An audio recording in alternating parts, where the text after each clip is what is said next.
नमस्कार विद्यार्थी मित्रांनो, स्वागत आहे आपल्या यूट्यूब चॅनलवर, ज्याचं नाव BMS मराठी। तर आजच्या या व्हिडिओमध्ये आपण परिभाषा हे पाहणार आहे। आता परिभाषा हा चॅप्टरमध्ये आपल्याला 4 मार्कचं वेटेज आपल्या ब्लूप्रिंटनुसार दिलेलं आहे आपल्याला।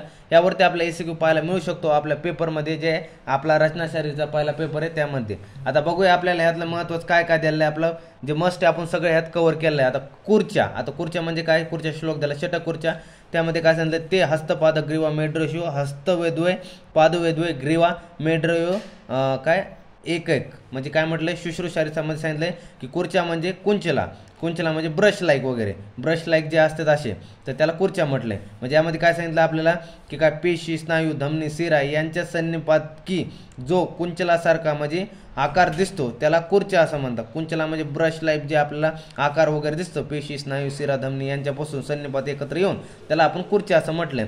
खुर्च्या किती असतात, 6 असतात। त्या कोणकोणत्या पाहिल्या आपण की हस्तपाद ग्रीवा मेढ्रेशू, म्हणजे हस्तपाद ग्रीवा आणि मेढ्रेशू, त्यामध्ये हस्त आणि पाद 2 सांगितले, त्यानंतर हस्तवेद्वय पादवेद्वय आणि ग्रीवा आणि मेढ्र एक एक सांगितलं। अशा प्रकारे ते सांगितलं 2 हात 2 पाय 1 ग्रीवा आणि 1 मेढ्र प्रदेशी असतात। त्यानंतर आधुनिक मतानुसार विचार करता हस्त व पाद प्रदेशी असणाऱ्या खुर्च्याला तुलना पाल्मर अपोन्युरोसिस व पाल्मर प्लांटर अपोन्युरोसिस यांच्याशी तुलना केली गेलेली अशी खुर्च्याची मॉडर्नमध्ये। आता कंडारा पाहिजे आपला। आता कंडारा म्हणजे काय, वृत्ता स्नायुव्यूह म्हणजे शुश्रूषारीसामधला श्लोक आहे, म्हणजे काय सांगितलं गोल दोरीच्या आकाराच्या स्नायूंना कंडारा असे म्हणतात।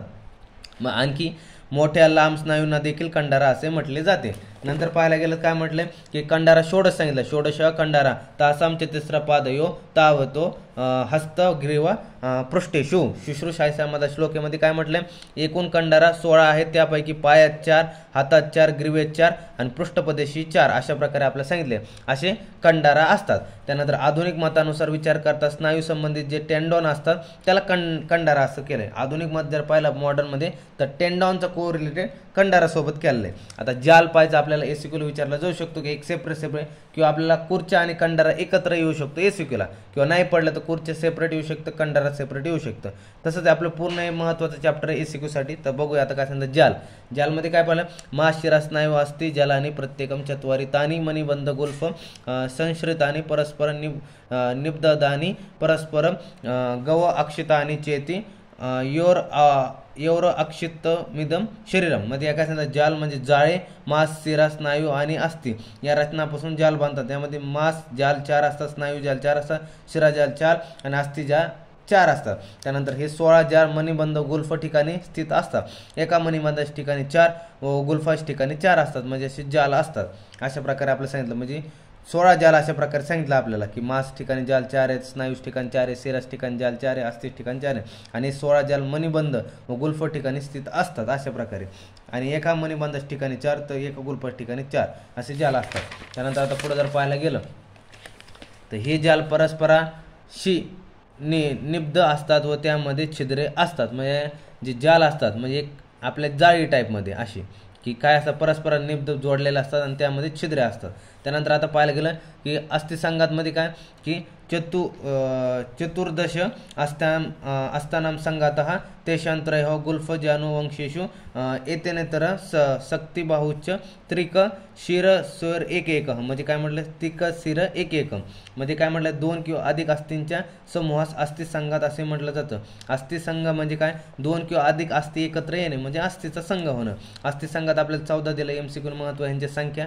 आता हे अस्थिसंघात खालील ठिकाणी आढळून येतात, कोणकोणते, अधोशाखित गुल्फ म्हणजे अँकल ठिकाणी, जानूच्या ठिकाणी, जानूबद्ध संदेश ठिकाणी म्हणजे नीच्या ठिकाणी, वंशन म्हणजे हिपच्या ठिकाणी, त्यानं जानू अँकलच्या ठिकाणी, जानू म्हणजे नीच ठिकाणी, वंशन म्हणजे हिपच्या ठिकाणी, प्रत्येकी 1 असे 6 अस्थिसंघात आपल्याला पाहायला मिळतात। त्यानंतर ऊर्ध्वशाखेत मणिबंध म्हणजे वृष्ठ मणिबंधच ठिकाणी म्हणजे आपल्या हातात जॉईंट वगैरे हाताच्या ठिकाणी मणिबंध इथे। त्यानंतर कुरपर म्हणजे एल्बोस ठिकाणी, कक्षा म्हणजे शोल्डर प्रदेश आपल्याला 1 असे अस्थिसंघात पाहायला मिळू शकतात, जिथं अस्थिंचा समूह 2 किंवा अधिक अस्थी एकत्र आले। त्यानंतर काय त्रिक प्रदेशी म्हणजे सॅक्रमच्या ठिकाणी, आणि शिरप्रदेशी म्हणजे आपल्या हेडच्या ठिकाणी वगैरे आपल्याला की 1 पाहायला मिळतं। अशा प्रकारे पूर्ण 6 म्हणजे टोटल हे अशी किती 14 आपल्याला पूर्ण प्रकारे अस्थिसंघात पाहायला मिळतं शरीरामध्ये। आता पाहायला गेलं खाली आधुनिक मतानुसार विचार केला करता वरील सर्व स्थानी अस्थिसंघ प्रदेशी दिसतात, जसे की त्रिक संघात दोन्ही बाजूचे हिप बोन आणि सॅक्रम एकत्र आले असतात। आता जर पाहिलं पुढं तर शिरसंघात स्कल बोन एकत्र येऊन क्रॅनियल व्हॅलेट बनवतात.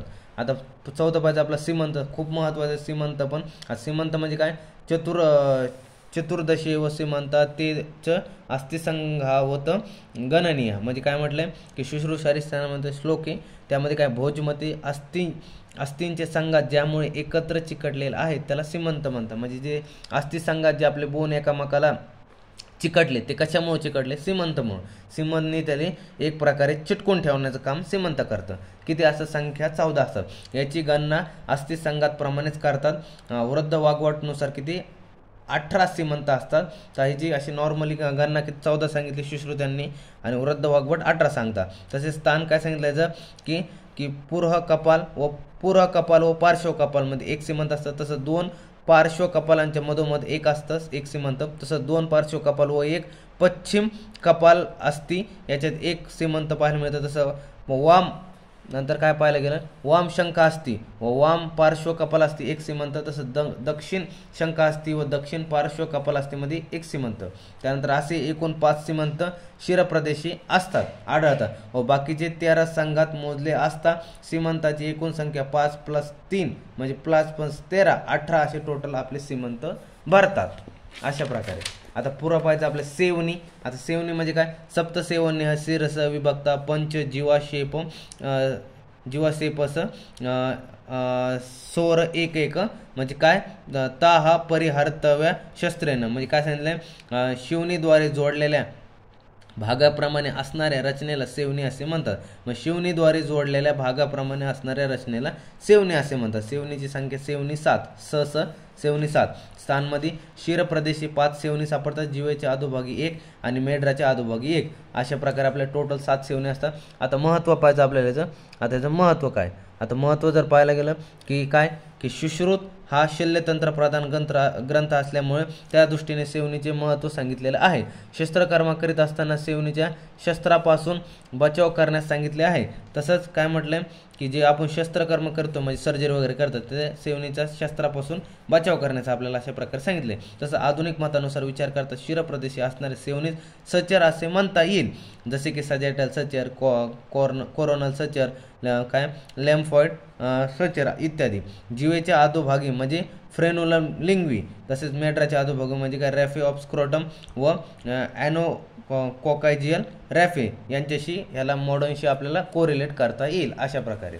आता पाहायचं आपल्याला मांसरज्जू काय महत्त्व. मांस रज्जो वचस्तत्र काय म्हटलं, पृष्ठवंशमुभयत पेशी निबंधनार्थ द्वे अभ्यंतरेच द्वे. म्हणजे काय म्हटलं व्याख्या, ज्या मांससूत्राची रचना जाड दोऱ्याप्रमाणे असते अशा रचनांना मांसरज्जू असे म्हणतात. म्हणजे काय, ज्या मांससूत्राची रचना ही जाड दोऱ्याप्रमाणे असते अशा रचनांना मांसरज्जू असं म्हणतात. संख्या जर पाहायला गेली तर 4 आहे.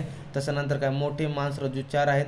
तसं स्थानमध्ये पाहायला गेलं पश्चिमेस पृष्ठवंशेस म्हणजे वर्टिकल कॉलमच्या ठिकाणी दोन्ही बाजूस वाम व दक्षिण एक बाहेरच्या भागात व एक आतील भागात असे 4 मांसरज्जू आपल्याला पाहायला मिळतात. तसं कार्य काय पाहिलं तर पेशी निबंधन म्हणजे पेशींना बांधून ठेवणे. तसेच आधुनिक मत विचार केले या पेशी पृष्ठवंशाचे सर्वच कशे रुखांना वर्टिब्रा म्हणजे आधार देण्याचे व एकत्र बांधून ठेवण्याच्या अशा लांब जाड मजबूत अशा मोठ्या पेशी आहेत त्यांनाच मांसरज्जू असे म्हणतात. म्हणजे वर्टिब्रांना जे बांधून ठेवण्याचं काम वगैरे करतात जे मोठ्याल्या मांसपेशी आहेत त्याला मांसरज्जू आपण असं म्हटलेलं आहे मॉडर्नशी कोरिलेट करून. उदाहरण जर पाहिलं तर काय लॉंगिस्मस स्पायनेलिस व इलिओकॉस्टेलिस या पेशीची रचना मांसरज्जूसोबत प्रमाणे केली जाते. आपल्या मॉडर्न वेने आपण कोरिलेट केलं. आता पुढं पाहायचं आपल्याला स्नायू.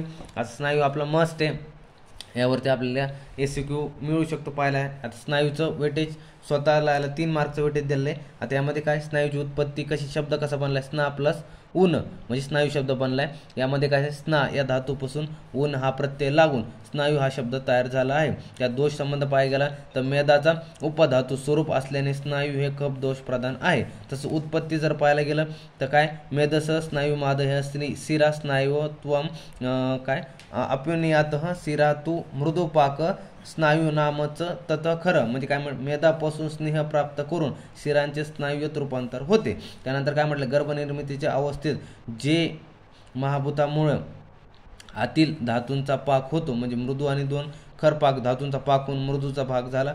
मग धातूंचा पाक होतो तिथे एक मृदू भाग होतो आणि खर भाग तयार होतो. मृदू भागाचा शिरा तयार होत्या व खर भागाचा स्नायू तयार होतो. जे शिरा असतात ते मृदू असतात आणि जे स्नायू असतात ते टणक आणि मजबूत असतात. स्नायू किती 900 असतात संख्येने. शाखागत 600, मध्य शिरा 230 आणि शिर आणि ग्रीवागत 70 असे टोटल आपले स्नायू असतात आपल्याला 900 शरीरात.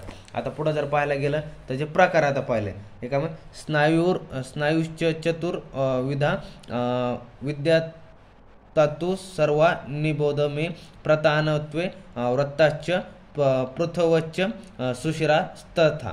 आता काय सांगितलं या 4 प्रकारचे स्नायू आहेत म्हणजे प्रतावती, वृत्त, पृथ आणि सुशिर अशा प्रकारे आपल्याला 4 स्नायू सांगितले. यामध्ये जे प्रतावती असतात त्या चापट आणि लांब असतात. शाखा व संधी प्रदेश आढळतात. वृत्त असतात म्हणजे गोलाकार स्नायू यांच्यात कंडारा म्हणतात. पृष्ठभागात पृष्ठवंशाच्या दोन्ही बाजूस आढळतात. तसं पृथ्व असतात ते रुंद जाड व परस्पर स्नायू असतात. पार्श्व, पृष्ठ, उदर, शिर या ठिकाणी आढळतात. जे सुशिर स्नायू असतात ते छिद्रयुक्त असतात. म्हणजे ह्या सुशिर स्नायूला काय ह्याच्यात छिद्र वगैरे पाहायला मिळतात.